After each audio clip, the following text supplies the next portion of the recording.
Well, there's more bad news for the man who has never won 50% of the vote. I call him 49% man. But this is seriously bad news, though, because when this group starts to turn on him, it's hard to imagine any other group not doing so as well eventually, because this is the group that I would have said would never turn on him. The pro life movement is turning on Donald Trump. Some of his most high profile and most well funded pro life supporters are seeing red. They poured everything they had into him with the one goal of stopping abortions cold in this country, and they are livid because abortions haven't stopped. I'm Jonathan Burton, and I'm a former lifelong Republican. You could say that basically Trump kicked me out of the party because when he came in, I had to go. I wasn't staying around for that. Anyway, some high profile pro lifers who have been fiercely supportive of Trump in the past have taken to insulting him publicly, if you can believe that. And I found a couple of clips from 2020. I don't know if you remember when he attended a March for Life rally in DC in 2020, but the pro life movement touted it as the most significant event ever in abortion history, in pro life history. And they really believed Trump was going to change the world because he did something no other president had done. He actually showed up to this event in person. Others had paid lip service to it. Reagan actually called in, which was a big deal at the time. The Bushes didn't go. I think they may have called in, I'm not sure. But Trump was the first one to show up. But a lot of us Republicans at the time didn't see it that way at all. I mean, we could see that he wasn't committed to any kind of position on this issue, but these people were fooled by it, and they believed him. But we could see he was only committed to whatever felt good in the moment, and whatever felt good in the moment was whatever would give him a lift in the polls, and this would do that. So he went for it. But if we as Republicans dared to criticize Trump on any other matter, they would beat us over the head with this. They would say he was the first president to attend a pro life rally. What do you hate babies or something? I'm like, attending a pro life rally isn't anything. That doesn't prove anything. It's just a politician trying to get votes. But they beat us over the head with it. And this lady I'm going to show you in a minute from the Daily Caller in 2020 was one of them. And here she is talking before the 2020 election. In a historic move, President Trump becomes the first president to address the March for Life in person. From pro-lifers everywhere, thank you. Here are all the reasons why Donald Trump is the most pro-life president in American history and why he is the only choice for pro-lifers in 2020. That voice, I'm sorry. I'm just glad I don't have to listen to that voice every day. But you see, he was the only choice. So you got to vote for him or you don't love babies. That was, their conclusion. But now they're starting to see that he hasn't lived up to what they expected, and they are furious. Some of them are getting really furious. Check this out from the Wall Street Journal. The the anti-abortion movement is turning on Trump. And this is really a huge crack. It's a huge, huge crack. The anti-abortion. Let me show you this woman. This is Marjorie Dannenfelser.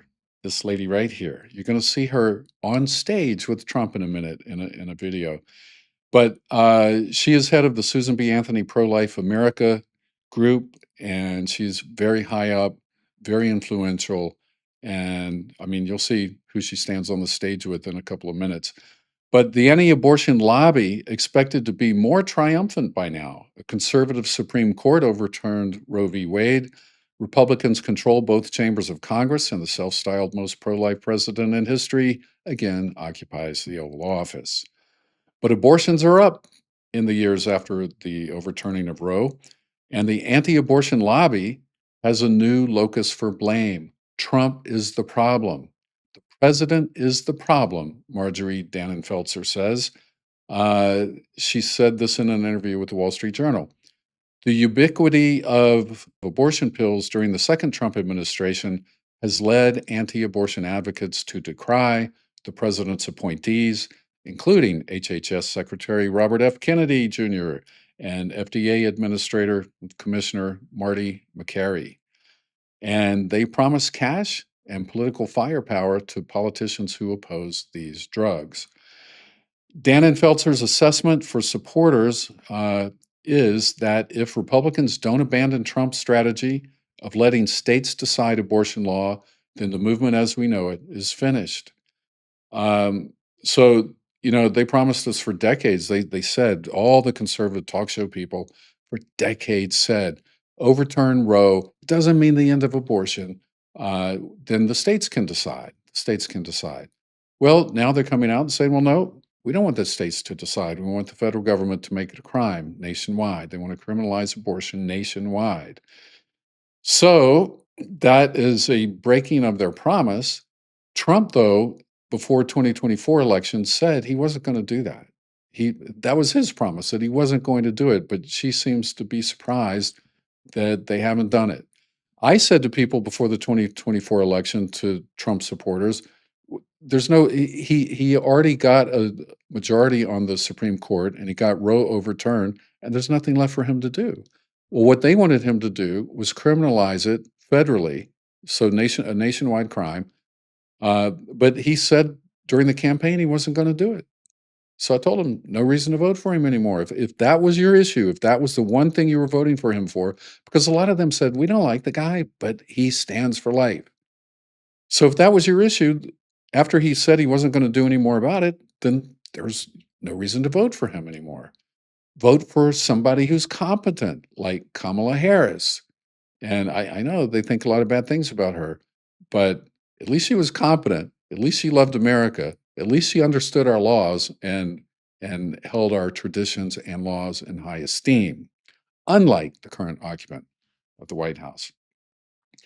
Okay, now Dannenfelser's group is preparing to spend $160 million in the coming midterms and the 2028 presidential primaries.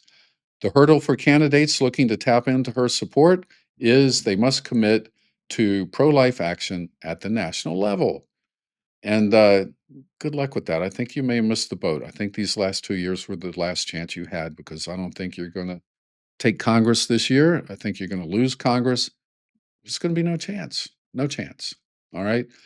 The Food and Drug Administration. Oh, yeah. So here's this. Here's what's gotten under their skin right now. They hoped that the administration would roll back Biden-era rules allowing the abortion pill mifepristone.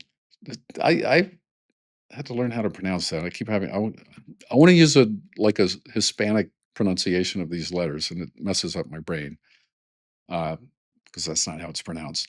Anyway, to be prescribed online and shipped through the mail. And of course, the Supreme Court just temporarily allowed that to resume after it was struck down by a federal court.